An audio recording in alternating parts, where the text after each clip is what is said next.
Qatar से आई साल की सबसे अच्छी खबर। मोदी की एक मुलाकात से बन गई बात। भारतीय नौसैनिकों की फांसी पर लगी रोक। 2024 में बिगड़ेगा इंडिया गठबंधन का खेल। मोदी का एक फटका कांग्रेस को लगा बड़ा झटका। और ये मोदी की गारंटी है। Prime Minister Modi is the boss. Prime Minister Modi is the boss. साल 2023 के खत्म होने में बस कुछ ही घंटे बाकी, लेकिन जाते साल में देश के लिए सबसे बड़ी और सबसे अच्छी खबर सामने आई है। ये खबर सत्ताधारी बीजेपी के लिए अगले साल होने वाले चुनाव में वरदान साबित हो सकती है, तो वहीं इंडिया गठबंधन का खेल बिगाड़ सकती है। 28 दिसंबर यानी बीते दिन कतर से एक ऐसी खबर आई जिसके बाद हर भारतीय ने राहत की सांस ली है। कतर ने 2022 से फंसे पूर्व भारतीय नौसैनिकों की फांसी की सजा पर रोक लगा दी है। कतर की अपील कोर्ट ने 8 पूर्व नौसैनिकों को ये बड़ी राहत दी है। हालांकि अभी भी ये लोग जेल में ही रहेंगे। यहाँ गौर करने वाली बात यह है कि इसी साल के अक्टूबर में उन्हें फांसी देने का फैसला किया गया था, लेकिन भारत की ओर से बीते 2 महीनों में जबरदस्त कूटनीति देखने को मिली। देश के वीर जवानों की जान की सलामती के लिए पीएम मोदी को कतर के शासक से मुलाकात भी करनी पड़ी, जिसके बाद मोदी ने गेंद अपने पाले में कर ली और कतर को नरमी बरतने पर मजबूर कर दिया था। राजनीतिक जानकारों का मानना है कि ये बड़ा फैसला ऐसे वक्त में आया है जब देश में कुछ ही महीनों बाद लोकसभा चुनाव होने वाले हैं। लिहाजा कतर पर भारत की कूटनीतिक जीत को बीजेपी पीएम मोदी की बड़ी कामयाबी के तौर पर भुनाएगी और लोकसभा का जो 2024 का चुनाव है उसके दौरान इस मुद्दे को देश की जनता के सामने उठाएगी। वहीं अब ये मुद्दा कांग्रेस समेत विपक्षी दलों के लिए बिग लॉस थ्योरी बन जाएगी। खैर, यहाँ आपके लिए ये जानना भी बेहद जरूरी है कि मोदी के राज में ये कोई पहली बड़ी कूटनीतिक जीत नहीं है। इससे पहले यूक्रेन में भारतीयों की वापसी के लिए भारत ने ऑपरेशन गंगा चलाया था और वहां फंसे सभी भारतीयों की सफलतापूर्वक वतन वापसी कराई थी। कहानी यहीं खत्म नहीं होती।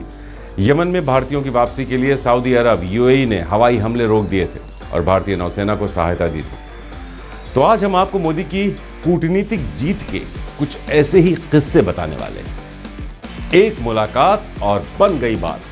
हाल ही में प्रधानमंत्री नरेंद्र मोदी ने कतर के शासक शेख तमीम बिन हमद अल थानी से दुबई में COP 28 शिखर सम्मेलन के दौरान मुलाकात की थी। इस दौरान दोनों नेताओं ने काफी देर तक बातचीत की। मुलाकात के एक दिन बाद 2 दिसंबर को पीएम मोदी ने ट्वीट कर बताया था, कल दुबई में COP 28 शिखर सम्मेलन के मौके पर कतर के अमीर महामहिम शेख तमीम बिन हमद अल थानी से मिलने का मौका मिला। द्विपक्षीय साझेदारी की संभावना और कतर में भारतीय समुदाय की भलाई पर हमारी अच्छी बातचीत हुई। कतर की ओर से इस मुलाकात को लेकर कोई खास जानकारी नहीं दी गई, लेकिन अब 28 दिसंबर को आए कतर के इस बड़े फैसले को मोदी की उसी मुलाकात के सार्थक नतीजे के तौर पर देखा जा रहा है। हालांकि भारत और कतर के बीच 2 दिसंबर 2014 को हुई एक संधि के तहत यह भी माना जा रहा है कि कतर की जेल में कैद पूर्व भारतीय नौसैनिक अपनी बाकी की सजा भारत की ही जेल में काट सकते हैं। रूस यूक्रेन वॉर पर भारत का न्यूट्रल स्टैंड। साल 2022 में शुरू हुए रूस यूक्रेन युद्ध के वक्त भारत का न्यूट्रल स्टैंड काफी सुर्खियों में रहा, लेकिन यहां भी भारत ने अपनी कूटनीति का परिचय दिया। रूस यूक्रेन युद्ध पर भारत का रुख तटस्थता और शांति की वकालत करता रहा। भारत ने हमेशा संयुक्त राष्ट्र सुरक्षा परिषद में रूस की निंदा वाले प्रस्तावों से खुद को अलग रखा। भारत ने युद्ध को जल्द से जल्द समाप्त करने की अपील की और दोनों पक्षों के बीच बातचीत से समाधान निकालने का आह्वान किया। पश्चिमी देशों का दबाव भी अपने ऊपर नहीं बनने दिया। भारत के इस रुख की आलोचना भी हुई। कुछ लोगों का कहना था कि भारत को रूस की निंदा करनी चाहिए और यूक्रेन का समर्थन करना चाहिए। हालांकि भारत का मानना है कि उसका तटस्थ रुख ही युद्ध को समाप्त करने के लिए सबसे अच्छा तरीका है। वॉर जोन से भारतीयों को निकालना।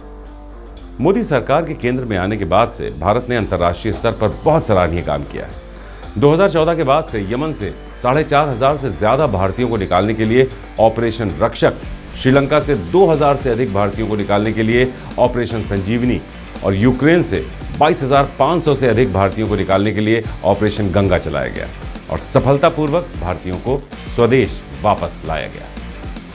दुनिया ने मानी बॉस मोदी की ताकत।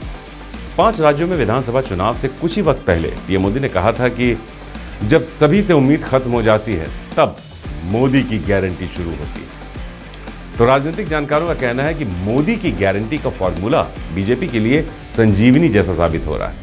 आज कतर में 8 पूर्व नौसैनिकों की मौत की सजा पर रोक इसका सबसे बड़ा उदाहरण बनकर उभरा है। मोदी कई जनसभाओं में बोल चुके हैं कि देश या देश से बाहर भारत के नागरिकों की सुरक्षा सरकार की पहली प्राथमिकता है। फिर चाहे रूस यूक्रेन युद्ध हो या फिर इजराइल हमास वॉर, दोनों भीषण जंगों से भारतीयों को सुरक्षित घर वापस लाया गया था। तभी शायद दुनिया भर के नेता मोदी को बॉस सिर्फ बोल नहीं रहे बल्कि मान भी रहे हैं। Prime Minister Modi is the boss. Prime Minister Modi is the boss. इससे मोदी की लोकप्रियता में कई गुना इजाफा हुआ है। इसका सीधा सा फायदा बीजेपी को लोकसभा चुनाव में मिलना तय है। मोदी लगाएंगे जीत की हैट्रिक।